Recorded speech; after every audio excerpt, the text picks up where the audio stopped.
alam yung ginagawa nyo, alam niyo magulang nyo. Hindi ako dyan, kuya. Hindi po, siya po yung Eh, nanguna. magkakasama kayo eh. Hindi, sumama lang sa Kahit akin na, sa bilyar. kahit na.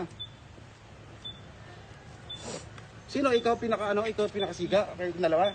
Sino ba? Ano ba't ako? Sino? Nakatambay lang nga kami. Ha? Kasama lang naman kami. Nakatambay lang kami. Alam niyo lahat ng hakbang na gagawin niyo kung tama o mali ah. Kayo nag-aaral kayo sa Olops. Hindi kayo pwede magsiga-sigaan dyan.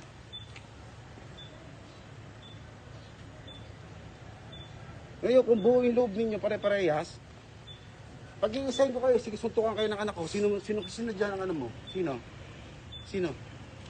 Bugbugan kayo, walang aawat. Sige.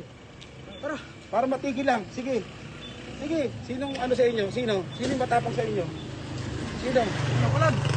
Sino matapang sa inyo? Tapos tawagin nyo rin yung mga magulang nyo, mag-uusap kami. Bisa nyo, tawagan nyo lahat. Pati ikaw, putakin nyo ah. Mga barisis kayo ah. Kayo. Alamin nyo yung kainat na lagi kung anong mangyayari. Bakit? Wala namang ginagawa sa inyo. Magkakasama kayo kahit wala kayong ginagawa. Sasabihin mo lang yan, siyempre. Pero kayong gaganyan, mag-aabang-abang kayo sa ganyan. Tumatambay lang kami, kuya. Kahit tumambay kayo, ibig sabihin niya abang yan. Kahit tambay ka mga tira sa akin, ano ko sa'yo? Alam ko yung mga utak ng mga katarataduhan ninyo, kayo kayo magaganyan, alam ko yan. Araw-arawin ko talaga kayo. Pag hindi kayo nakapagkita, yung mga magulang nyo, pag hindi pinaina sa akin, araw-arawin ko kayo talaga. Picture mo to, didimanda ko ito lahat. Picture mo. Isa-isa lahat yan, pare-pare siya. Kasi huling-huli natin dito sa kanto na tumatambay na maabang. Picture mo. Smile dyan. Smile, boy. Dahil pag meron nangyari dito, tandaan nyo ha. Kahit kasulok-sulukan ng bahay ninyo, kung mga kamag-anak ninyo, tandaan nyo ha.